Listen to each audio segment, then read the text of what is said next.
vamos falar dessa capa, então, do The Economist, uma capa, assim, muito interessante, eu vou até colocar daqui a pouco, gente. O The Economist fala que o Brasil, né, dá uma lição aos Estados Unidos, dá uma lição ao mundo de como reagir essas pressões econômicas e essas pressões políticas também que estão acontecendo. E chamou muita atenção a capa do ex-presidente, né, uma montagem dele vestido como aquele rapaz que participou da invasão do Capitólio lá no 6 de janeiro.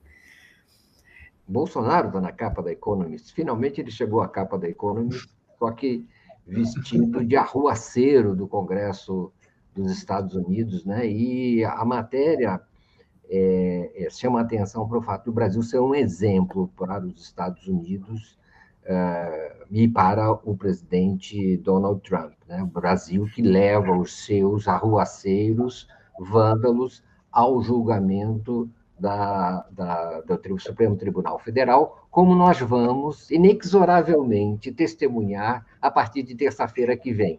Chegou o dia. Então, a Economist faz esse registro surpreendente e, ao mesmo tempo, contundente, mundial, internacional, em relação a esse exemplo brasileiro e a essa situação em que se confundem, né? Trump com Bolsonaro. Trump e Bolsonaro são, para a Economist, segundo essa capa, parte de um mesmo grupo, ou talvez até a mesma pessoa, e o Brasil fica sendo esse poder mundial, internacional, planetário, que resiste a esse avanço da extrema-direita fascista.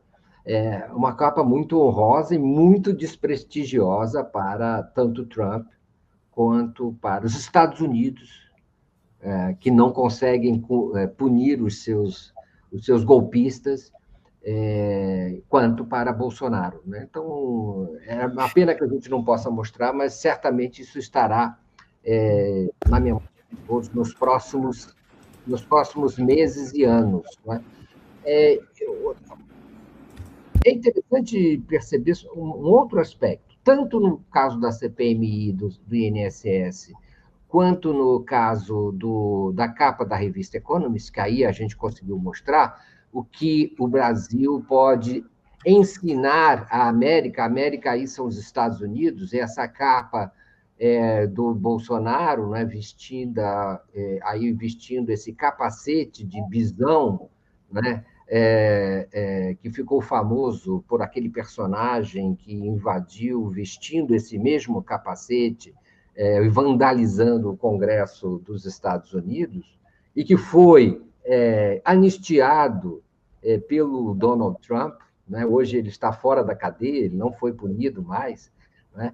Então, o vândalo de lá foi perdoado, o daqui é levado, como já foi, aos tribunais e condenado, né? Como nós tivemos centenas de já condenados, e o chefe também vai ser condenado pela justiça exemplar e independente brasileira. Então, nós temos, nesse caso e em outros casos, é preciso analisar que o jornalismo está realmente em teste, né? Assim como na CPMI, todos os fatos têm agora uma disputa intensa em relação a que é a verdade, o que é a mentira, de que lado cada veículo se coloca. Essa disputa, obviamente, não se refere ao Brasil, ela se refere muito à política dos Estados Unidos, né? E à maneira como a grande mídia norte-americana, nesse caso inglesa, se colocam numa posição crítica, muito crítica em relação ao Donald Trump, né? O que o Brasil pode ensinar à América.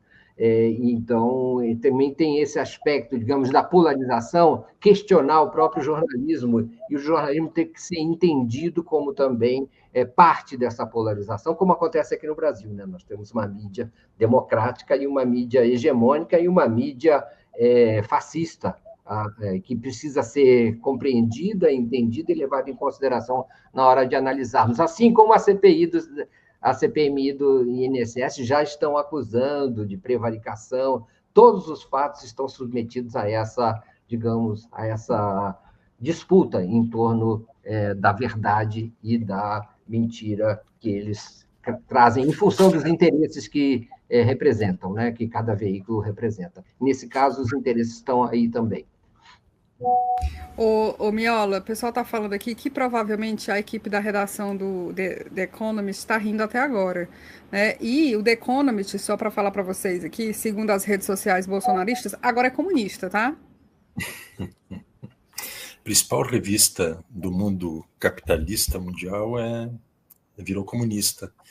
Mas assim, tem dois... O Brasil está sendo reconhecido mundialmente por dois motivos, né? Um deles é este, da forma como vem enfrentando, resistindo e atuando em relação à contenção da extrema-direita e do fascismo no nosso país. E aqui tem, evidentemente, uma ação institucional, sobretudo do Poder Judiciário, mas há também um papel singular nisso tudo, que é do ministro da Suprema Corte, Alexandre de Moraes, que já vinha acumulando uma série de atitudes quando ele foi presidente do Tribunal Superior Eleitoral, teve um papel fundamental, relevantíssimo durante o processo eleitoral, atuou de maneira muito relevante naquele período, e continua com esse trabalho, enfrentando de maneira destemida, né, todas as tentativas de avanço do fascismo. Tem uma certa assimetria, uma enorme assimetria do ponto de vista da institucionalidade democrática brasileira, que nós temos um empenho do Poder Executivo, um empenho do Poder Judiciário, né, mas uma falta de compromisso democrático e de engajamento na resistência antifascista de parte do Poder Legislativo. Não só porque ali é uma instituição, um poder que está fortemente colonizado por forças da direita caudatária do extremismo, mas porque o extremismo também tem um peso, mas porque as suas lideranças não vêm atuando em defesa da democracia. E o segundo aspecto que o Brasil vem sendo muito reconhecido mundialmente é em relação à forma de enfrentar a guerra tarifária, a guerra comercial que o Trump está impondo ao mundo. E aqui o reconhecimento ele é direto e ele é unipessoal ao presidente Lula.